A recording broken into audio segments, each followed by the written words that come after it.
The ballroom of Harrington House blazed with 1,000 candles that night, their golden light dancing across silk gowns and glittering jewels, casting the assembled cream of London society in a glow that seemed almost celestial.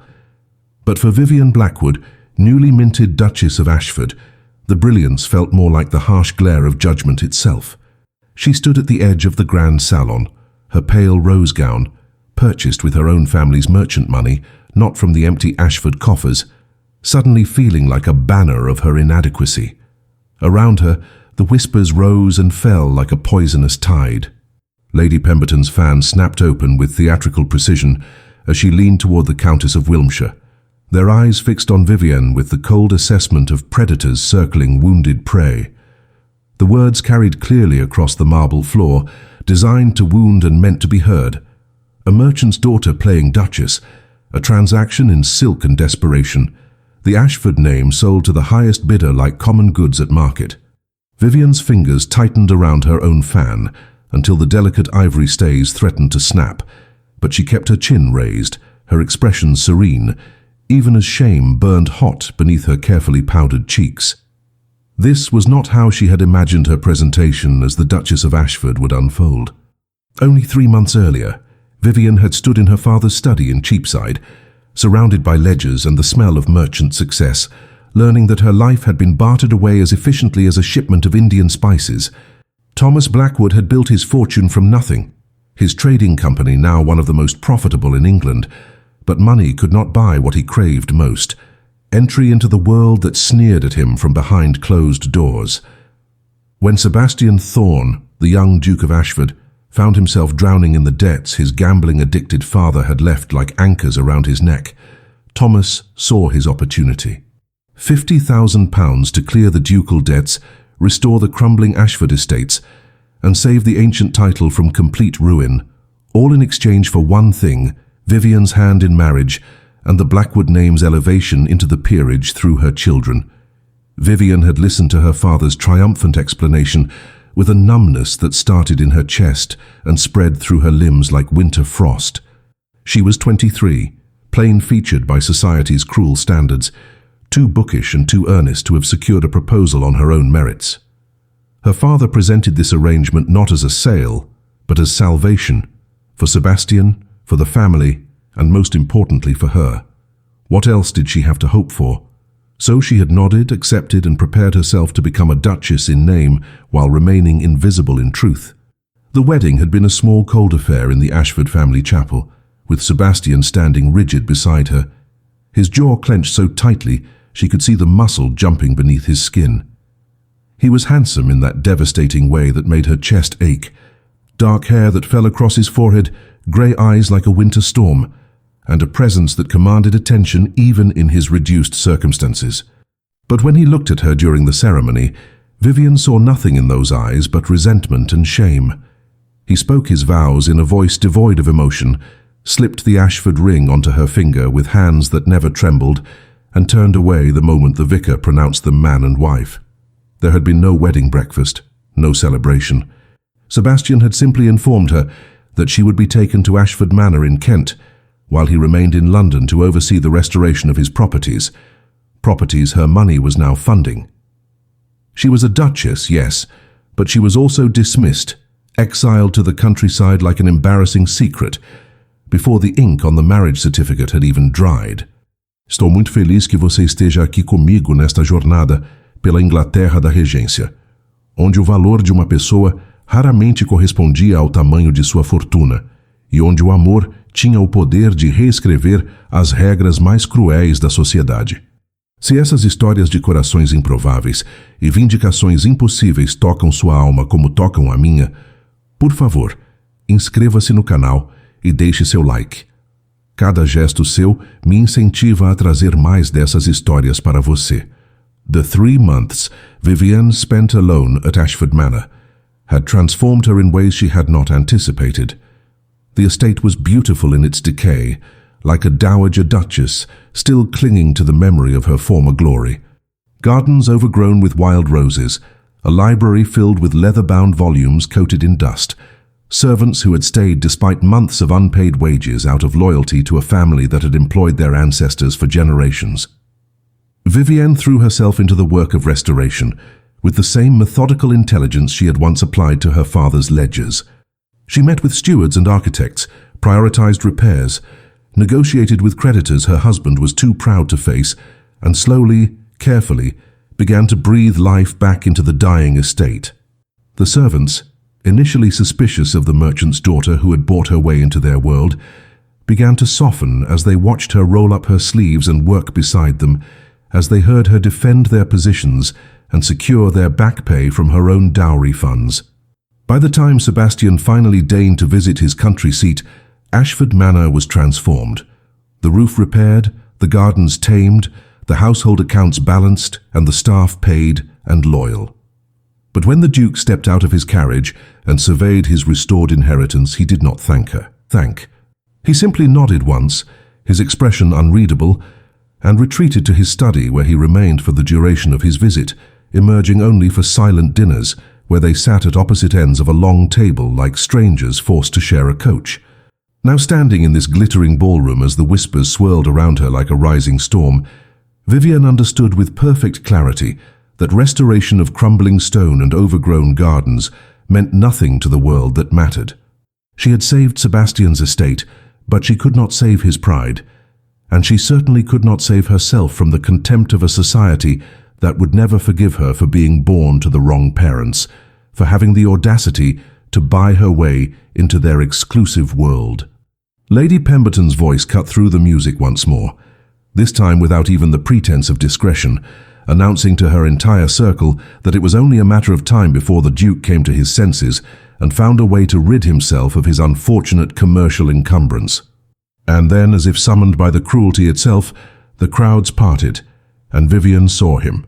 Sebastian Thorne, Duke of Ashford, standing at the entrance to the ballroom, his tall frame silhouetted against the light from the corridor beyond, his grey eyes scanning the room until they found her, and locked on her face with an intensity that made her breath catch in her throat. Sebastian had not planned to attend the Harrington ball. In fact, he had spent the better part of the evening in his study at the London townhouse, staring at the stack of paid invoices and cleared debt notices that represented his liberation from years of suffocating financial ruin. Each document bore the same truth. His salvation had come not from his own efforts, not from strategic investments or brilliant management, but from the dowry of a woman he had treated with nothing but cold indifference for 3 months. The shame of it sat in his chest like a stone, heavy and immovable. He had been raised to believe that a duke's worth lay in his ability to provide, to protect, to lead. And instead, he had become the man who sold his name like a commodity and then abandoned his purchased bride to the countryside while he enjoyed the fruits of her father's labor. The whiskey in his glass had grown warm as he sat there in the darkness, listening to the sounds of London beyond his windows, trying to convince himself that the arrangement was practical, beneficial to both parties, and exactly what society expected of such situations. But then his man of affairs had arrived with news that changed everything. Thomas Blackwood's trading company was under investigation for alleged fraud, accusations of falsified shipping manifests, smuggled goods, and bribery of customs officials. The charges were serious enough to warrant criminal prosecution, and the scandal was already spreading through London like wildfire. Society, always hungry for the fall of those who dared rise above their station, was feasting on the story with vicious glee. And Vivienne, by virtue of her marriage, was being dragged into the center of the maelstrom. Sebastian's first instinct had been relief. Here, finally, was a legitimate reason to distance himself from the Blackwood connection, to claim ignorance and protect the Ashford name from contamination. His solicitors had already begun drafting the necessary legal separations. It would be simple, clean, and entirely justified in the eyes of society. Yet as he sat there with those papers before him, Sebastian found himself thinking not of legal strategies, but of a quiet afternoon 2 weeks prior, when he had made an unannounced visit to Ashford Manor. He had arrived in a foul mood, prepared to find evidence of merchant vulgarity imposed upon his ancestral home, garish new furnishings perhaps, or some tasteless display of Blackwood wealth. Instead, he had discovered Vivienne in the estate library, surrounded by centuries-old account books, her dark hair falling loose from its pins as she cross-referenced current expenses against historical records. She had not heard him enter, and for several minutes he had simply watched her work, observed the furrow of concentration between her brows, the way she handled the fragile documents with reverent care, the soft sound of her voice as she murmured calculations to herself. When she finally noticed his presence and startled, nearly dropping a ledger from 1712, he had seen something in her eyes that made his chest constrict. Not fear or resentment, but a bone-deep weariness that he recognized because he saw it in his own mirror every morning.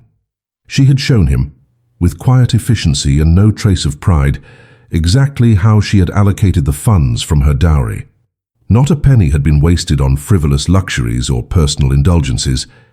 Every shilling had been spent on essential repairs, staff wages, and the clearing of debts that would have eventually resulted in the seizure of Ashford lands. She had prioritized the tenant farms, ensuring that the families who had worked Ashford soil for generations would not be displaced by his father's gambling debts. She had negotiated with creditors he had been too ashamed to face, securing better terms than he could have achieved himself. And she had done all of this without fanfare, without demanding gratitude, without even informing him until he stood before her, asking for an accounting. When he had finally found his voice and asked her why she had not written to him about these efforts, she had simply looked at him with those steady, serious eyes and replied that she had not thought he would be interested in the details of household management. Now holding the scandal papers in his hands and remembering that moment of quiet competence and dignity, Sebastian felt something shift in his chest, a crack in the wall of resentment he had built around his bruised pride. The accusations against Thomas Blackwood might be true, or they might be false, but he knew with absolute certainty that Vivian was innocent of any wrongdoing. More than that, she was the reason he still had an estate to his name, still had a future that extended beyond debtor's prison. And society, the same society that had mocked him as the bankrupt duke, was now preparing to devour her simply because she had committed the crime of being useful to him. The realization ignited something in Sebastian that he had not felt in years. Not just anger, but a fierce, protective rage that demanded action. Sebastian had dressed with unusual care that evening, choosing the formal black tailcoat and pristine white cravat that proclaimed his ducal status, and made his way to Harrington House with a sense of purpose that felt almost foreign after months of listless resentment. As his carriage rolled through the lamplit streets of Mayfair, he rehearsed no speeches, planned no grand gestures. He simply knew with bone-deep certainty that he would not allow Vivian to stand alone in that ballroom while the vultures circled. When he entered the glittering assembly, the usual flutter of awareness rippled through the crowd at the appearance of a duke, but it was quickly followed by something else: speculation, curiosity, and in some quarters, barely concealed schadenfreude. They were all waiting to see what the bankrupt duke would do about his suddenly scandalous duchess, whether he would cut her loose to save himself or cling to her money despite the taint of association. Sebastian felt their collective gaze like a physical weight, but he ignored it entirely, his eyes searching the crush of silk and jewels until he found her. She stood near the potted palms at the room's edge, isolated in the way that only a deliberate social exile could achieve, her spine straight and her chin raised in defiance of the whispers that surrounded her like a swarm of hornets. Even from across the room, Sebastian could see the tension in her shoulders, the white-knuckled grip on her fan, the careful blankness of her expression that concealed what he now recognized as profound hurt. Lady Pemberton was holding court nearby, her voice carrying with deliberate cruelty, as she detailed for her audience the sordid particulars of the Blackwood scandal, each word designed to further isolate the young Duchess from any possibility of acceptance. Lord Wilmshire added his own commentary about the dangers of allowing merchants to marry above their station, suggesting that criminal tendencies were perhaps inherited, along with commercial instincts. The laughter that followed was sharp and mean, and Sebastian saw Vivienne flinch almost imperceptibly, saw the way her eyes dropped briefly to the floor before she forced them up again, refusing to give them the satisfaction of seeing her break. Something crystallized in that moment for Sebastian, a clarity that cut through months of self-pity and misplaced pride. He had spent so long viewing his marriage as a humiliation, proof of his own failure as a man and as a duke, that he had been utterly blind to the reality before him. Vivian had not demanded this union. She had been bartered into it just as surely as he had been, another pawn in her father's ambitions. Yet she had approached her unwanted role with grace and competence, had worked tirelessly to restore what his family had destroyed, had asked for nothing in return except perhaps the basic courtesy of acknowledgement. And he had given her not even that small mercy. He had treated her as the enemy when she had been his salvation, had punished her for his own shame, had left her to face the consequences of a scandal she had no part in creating, while he sat safely in his study contemplating legal abandonment. The memory of her in the library returned to him with sudden, overwhelming force, not just the image of her bent over those account books, but the feeling that had stirred in him as he watched her, something he had quickly suppressed, because acknowledging it would have required admitting that his merchant bride was not the shallow, grasping social climber he had convinced himself she must be. She had been trying, he realized now, to prove herself worthy of the Ashford name, to earn through dedication and hard work what society said could never be earned by someone of her birth. And every cold silence, every avoided dinner, every week he spent in London rather than at the manor with her, had been a rejection of those efforts, a confirmation that no matter what she did, she would never be enough.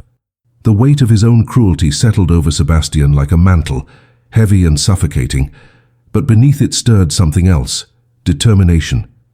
He could not undo the damage of the past months, could not erase the loneliness he had inflicted, or restore the confidence he had eroded.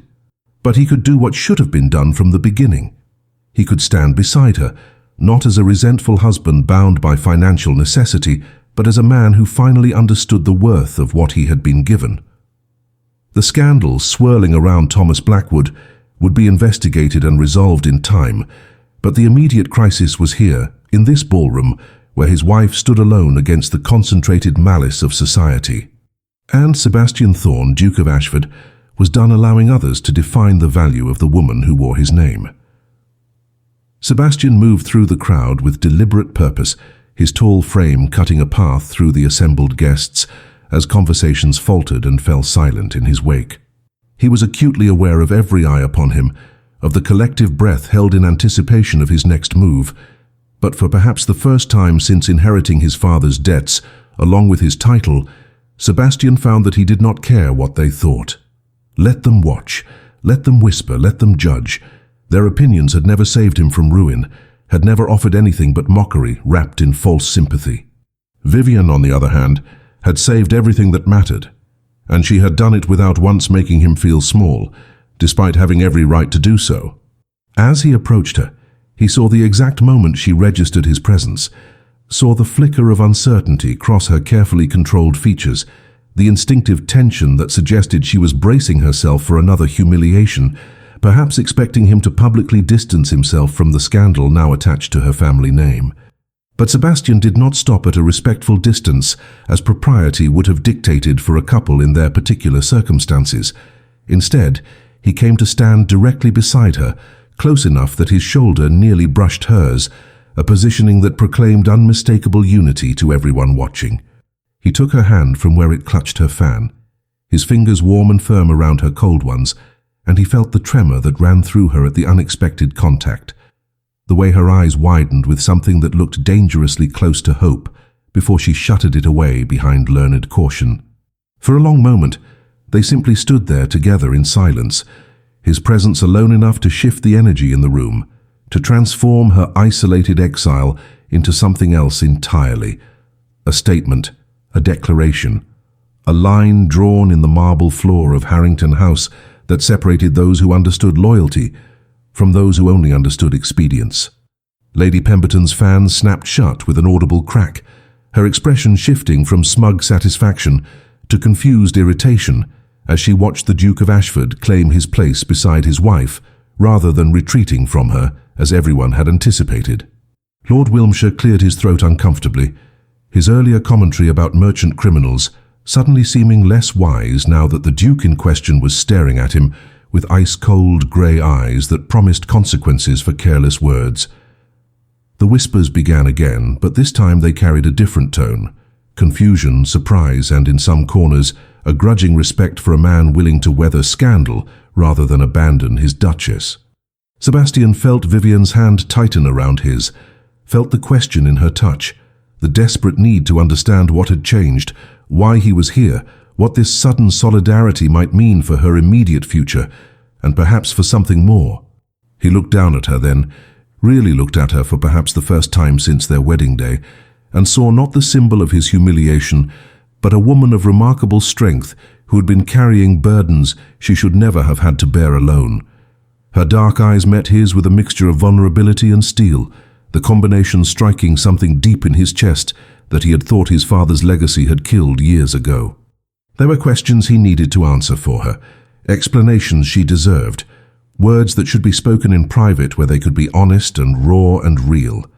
But first, there was something else that needed to happen, something public and unmistakable that would settle the matter of where the Duke of Ashford stood in regard to his wife, his marriage, and anyone foolish enough to think they could attack what was his.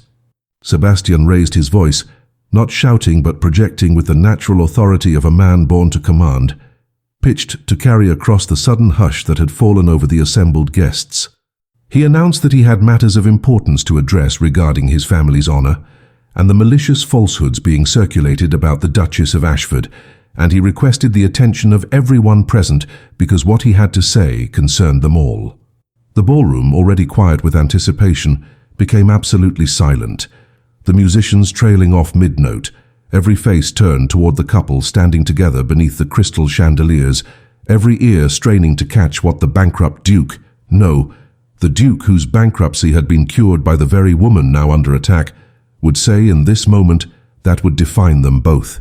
The silence that blanketed Harrington House was absolute, the kind of hush that only came when society sensed a spectacle in the making, when the potential for scandal or vindication hung in the air like the heavy scent of hothouse flowers. Sebastian felt the weight of 300 pairs of eyes upon him, felt the collective hunger for drama that characterized every gathering of the ton, but he also felt something else.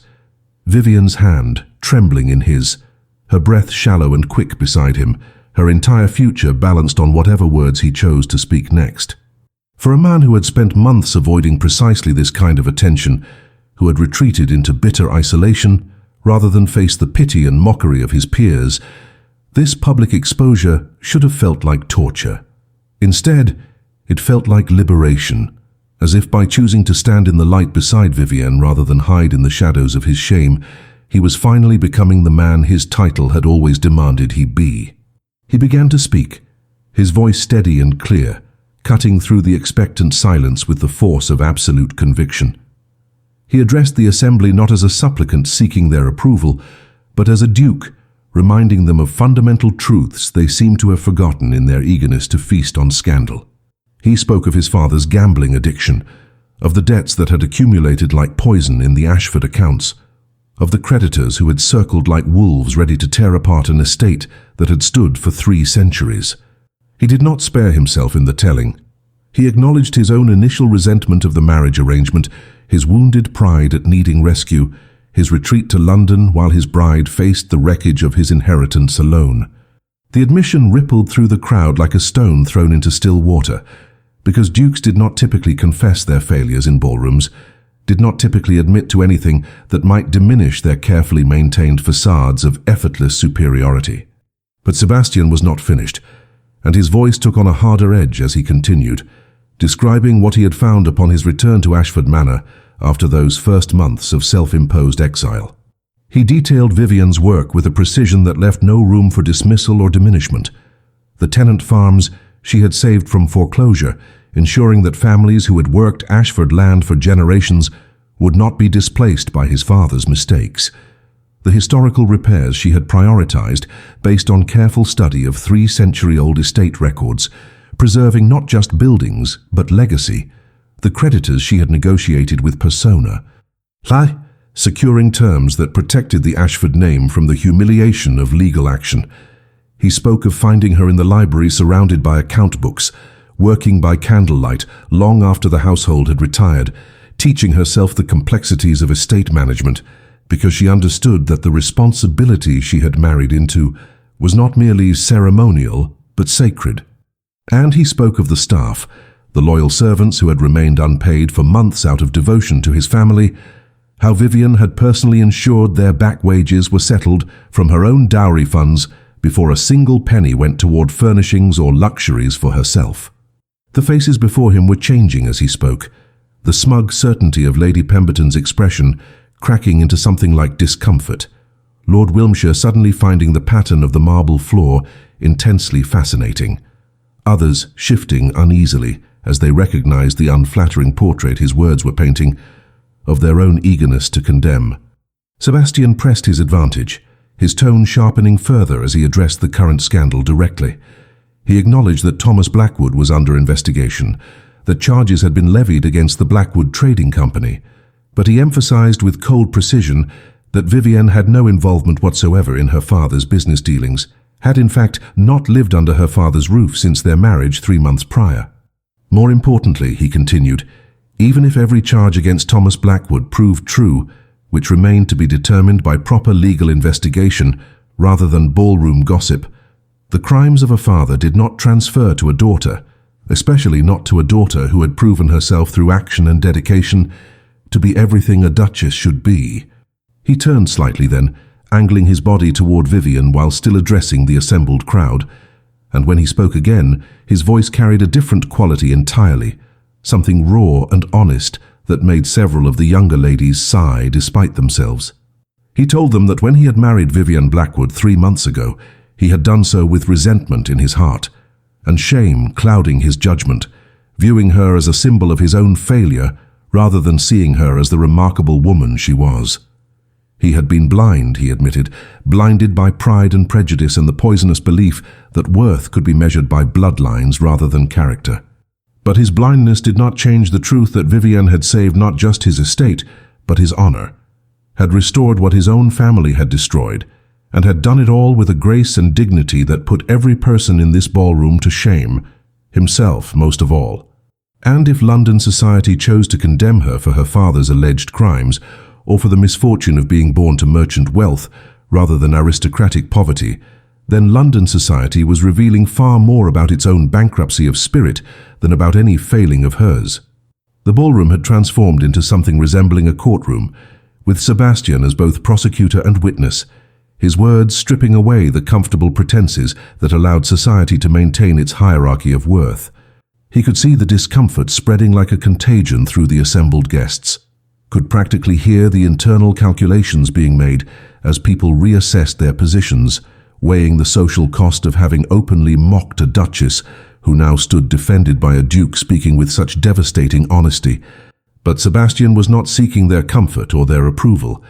He was seeking justice for a woman who had been judged and condemned without trial, without evidence, without even the basic courtesy of being seen as separate from her father's alleged transgressions. His hand tightened around Vivian's, drawing strength from her presence even as he fought this battle on her behalf, feeling the rapid beat of her pulse against his palm like a bird's wing trembling against captivity. He shifted his focus then, his gaze landing deliberately on Lady Pemberton, whose fan had gone still in her lap, her face flushed with the unmistakable color of someone caught in wrongdoing. Sebastian addressed her directly, his tone polite but edged with steel, thanking her for her earlier commentary about the dangers of merchants marrying into the aristocracy, as it had reminded him of an important truth he had nearly forgotten. The truth, he continued while Lady Pemberton's flush deepened to scarlet, was that the British aristocracy had always survived through strategic marriages that brought new wealth into old bloodlines, that half the noble families in this very room owed their continued existence to similar arrangements made by their grandfathers and great-grandfathers. The only difference, he observed with cutting precision, was that those earlier merchant brides had the good fortune to die before society matured enough to keep detailed records of their origins, allowing their descendants to pretend at untainted lineage while conveniently forgetting the trade fortunes that had built their country estates. Lord Wilmshire, perhaps sensing that silence would be interpreted as agreement with Sebastian's assessment, attempted to interject with a comment about maintaining standards and preserving tradition, but Sebastian cut him off with a look that could have frozen champagne in its flute. He addressed Wilmshire's concern about standards with brutal efficiency, pointing out that by any objective measure of character, competence, and dedication to duty, Vivienne had demonstrated more nobility in 3 months of marriage than many people in this room had shown in their entire carefully pedigreed lives. She had worked when others played, had sacrificed when others indulged, had built up rather than torn down, and had done it all while facing the constant judgment of people who had contributed nothing to anyone's welfare beyond their presence at social events. If those were not the standards worth preserving, Sebastian challenged, then perhaps their entire system of values needed reconsideration. The crowd was utterly silent now, but it was a different quality of silence than before, no longer anticipatory, but stunned, as if Sebastian had somehow violated an unspoken rule by saying aloud what everyone knew but never acknowledged. The town operated on comfortable fictions, that birth mattered more than character, that ancient names could excuse modern failures, that the appearance of propriety was more important than actual virtue. Sebastian was systematically dismantling those fictions, and in doing so, he was forcing everyone present to confront truths they had spent their lives avoiding.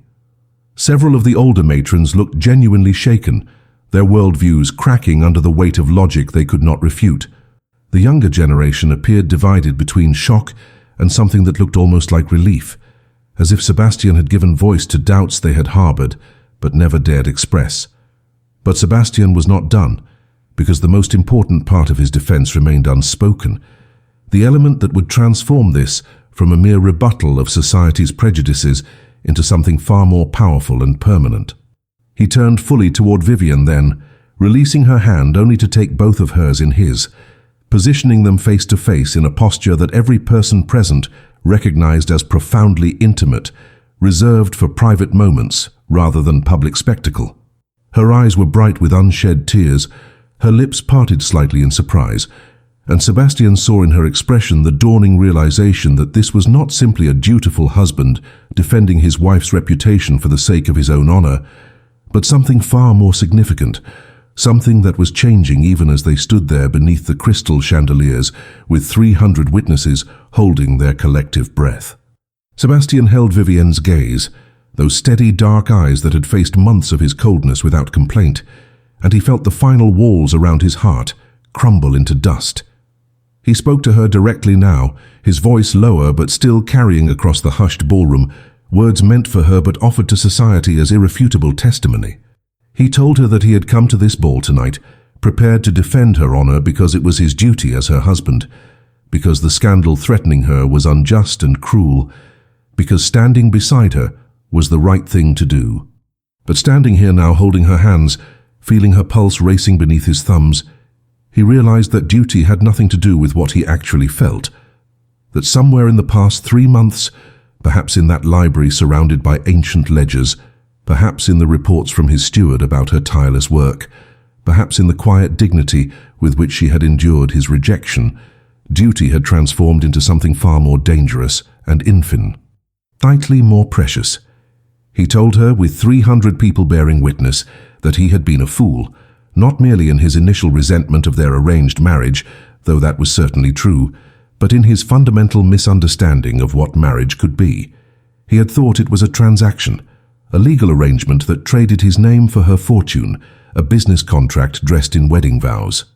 But Vivienne had shown him a different truth through her actions, had demonstrated that marriage was not about what you received, but about what you built together, about the daily choice to honor your commitments even when no one was watching, about the quiet heroism of showing up and doing the work that needed doing regardless of recognition or reward.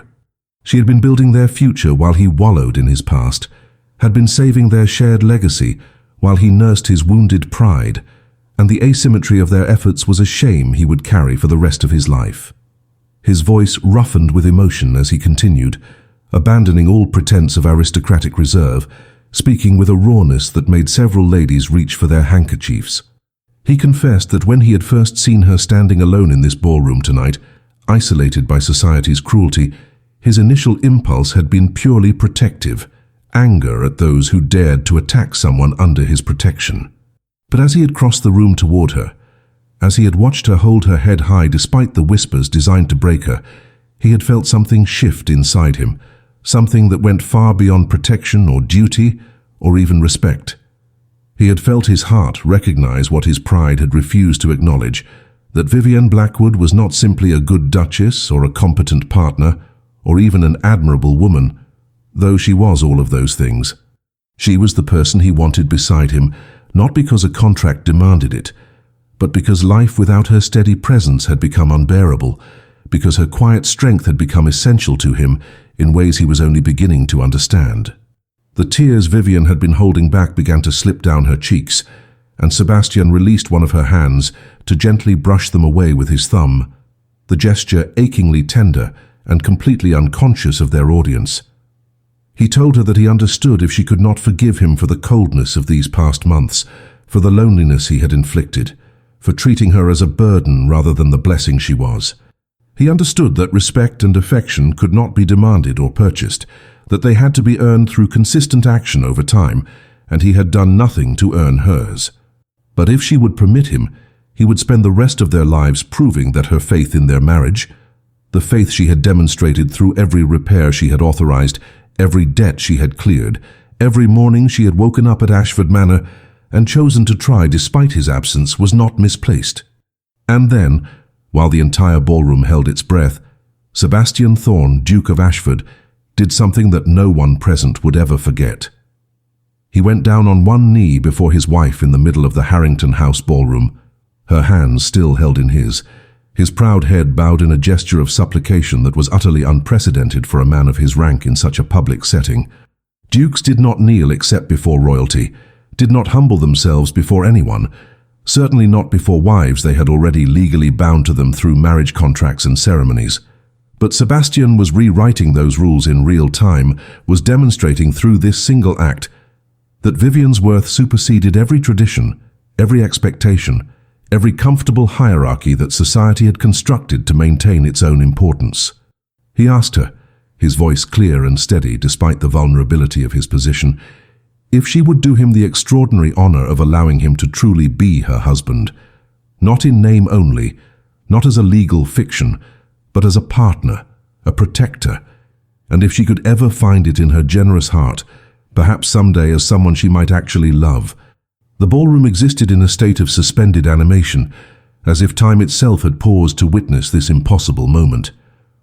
Vivienne stood frozen, staring down at Sebastian kneeling before her, his grey eyes fixed on her face with an intensity that made her heart stutter painfully in her chest. 3 months of careful emotional control, of protecting herself against hope, of accepting that she would live her life as a duchess in title, but a ghost in reality. All of it threatened to shatter under the weight of his words and the vulnerability of his posture.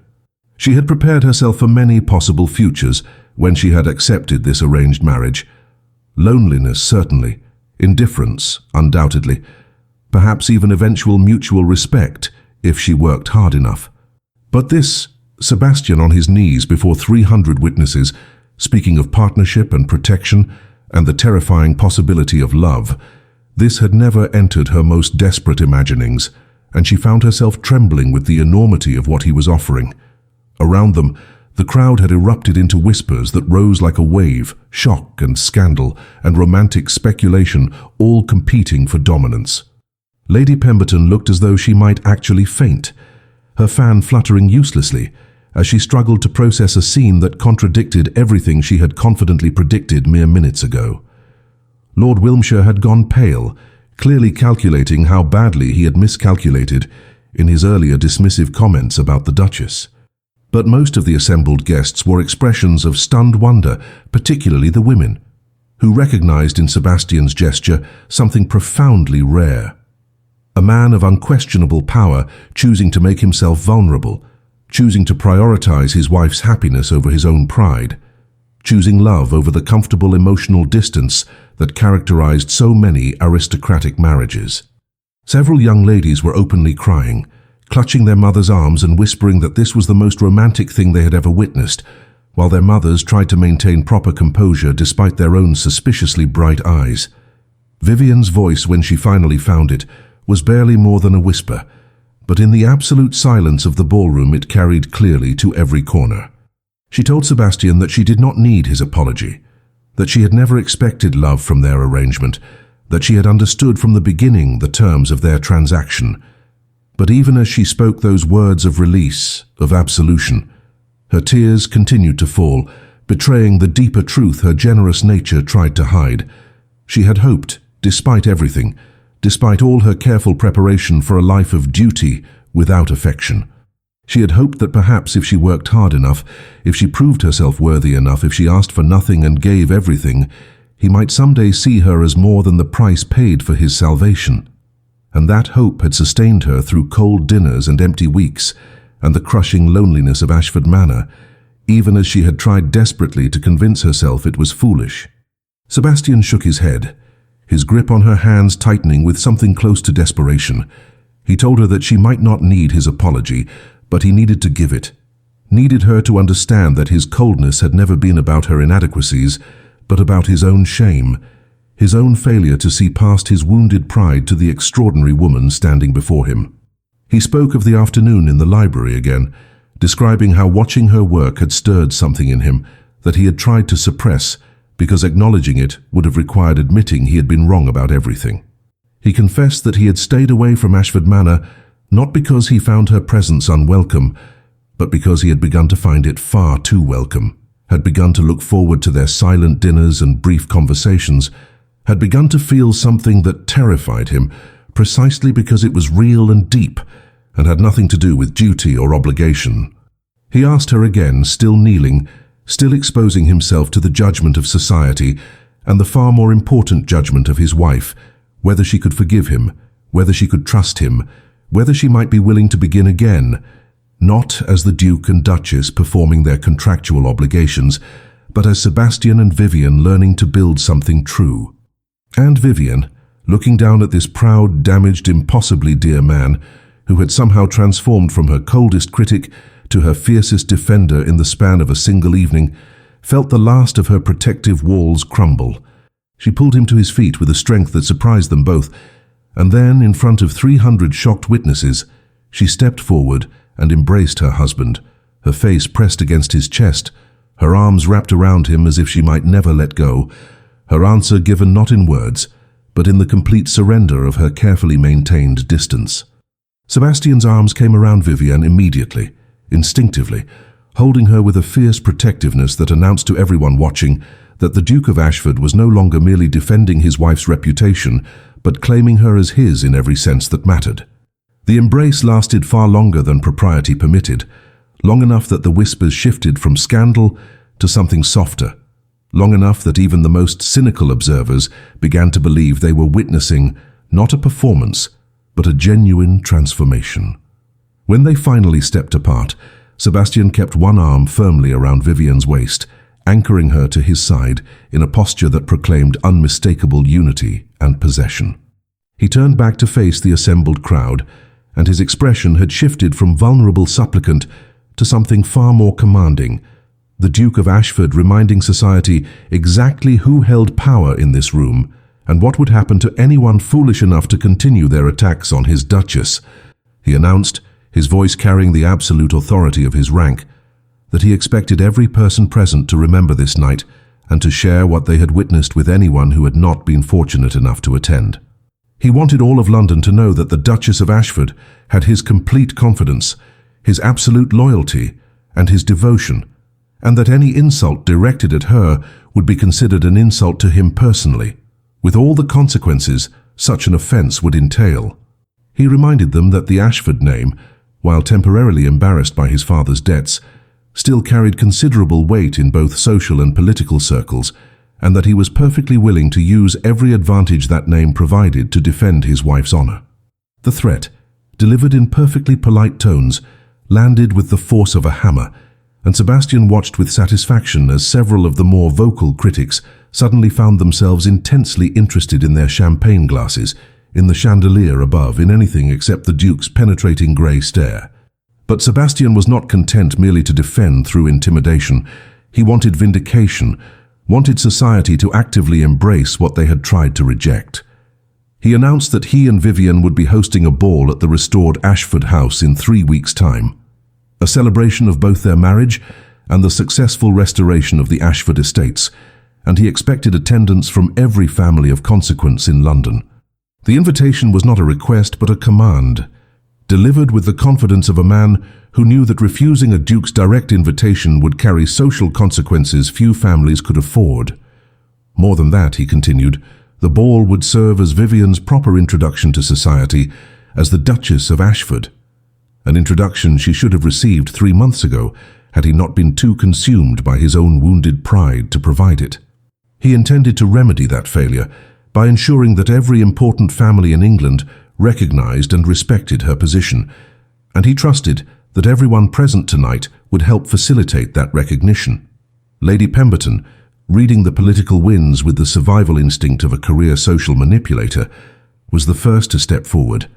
She approached with her fan clutched to her chest, her earlier cruelty conveniently forgotten, as she offered effusive congratulations on the obvious deep affection between the Duke and Duchess, commenting that true love was so rare among arranged marriages that witnessing it was a privilege. Her voice carried just enough volume to ensure others heard her swift reversal, her declaration of support for the Duchess, designed to position herself on the winning side before the full weight of Sebastian's social power could be brought to bear against her. Others quickly followed her lead, a cascade of sudden well-wishers materializing as if they had never participated in the whispers and speculation that had isolated Vivian mere minutes before. It was a masterclass in aristocratic self-preservation, a collective decision that supporting the Duchess of Ashford was far safer and more advantageous than opposing her. Vivian stood beside Sebastian throughout this sudden flood of attention, her hand resting in the crook of his elbow, her expression carefully composed, but her eyes occasionally meeting his with a mixture of wonder and disbelief at the dramatic reversal of fortune. Sebastian could feel the tremors that still ran through her, could sense that she was struggling to process the transformation from social exile to celebrated Duchess in the span of a single conversation. He kept her close, his body language protective and possessive, subtly supporting her through each interaction, while allowing her the dignity of responding gracefully to people who had been cutting her moments before. And as the evening progressed, as the musicians resumed their playing and the dancing recommenced, and the scandal shifted from condemning the Duchess to celebrating the Duke's romantic devotion, Sebastian found himself experiencing something he had not felt in years: hope. Hope that he might actually deserve the extraordinary woman beside him. Hope that they might build something real from the ashes of their cynical beginning. Hope that the future stretching before them held not just duty and obligation, but genuine partnership, and perhaps eventually the love he had so foolishly proclaimed before he had properly earned it. The weeks following the Harrington ball passed in a blur of activity and transformation that left Vivian feeling as though she had stepped into a different life entirely. Sebastian returned with her to Ashford Manor, abandoning his self-imposed exile in London, and together they worked to prepare for the ball that would serve as her formal introduction to society. But more importantly, they worked to prepare for something far more significant: an actual marriage.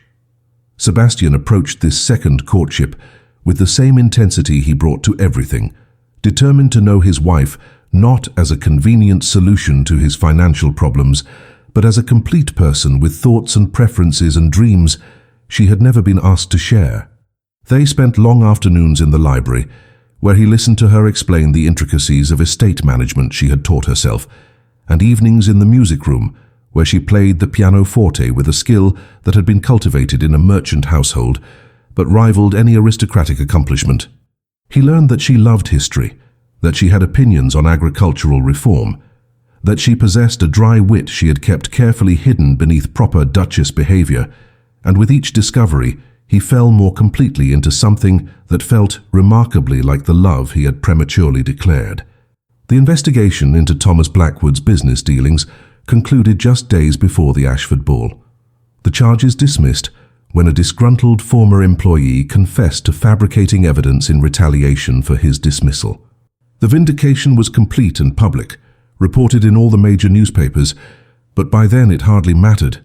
Society had already been thoroughly turned by Sebastian's passionate defense, and the Blackwoods were now seen as victims of a malicious scheme rather than perpetrators of fraud. Vivian received a stiff letter from her father expressing satisfaction at the outcome and pride in her successful marriage, but she found that the validation she had once craved from him no longer held the same power.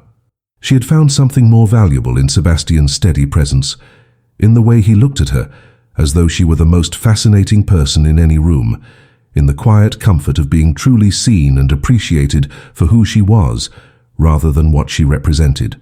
The Ashford Ball itself became the social event of the season, attended by every family of consequence, and many who were not, but hoped their presence might curry favour with the Duke and his newly powerful Duchess.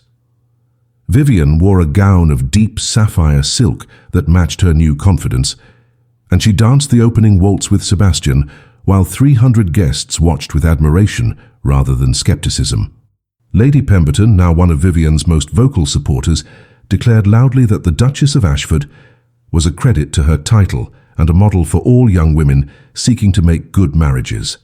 The irony was not lost on Vivian, but she accepted the praise with grace, understanding that society's approval was fickle and ultimately less important than the genuine partnership she had built with the man who now held her in his arms, looking at her as though she were the only person in the ballroom.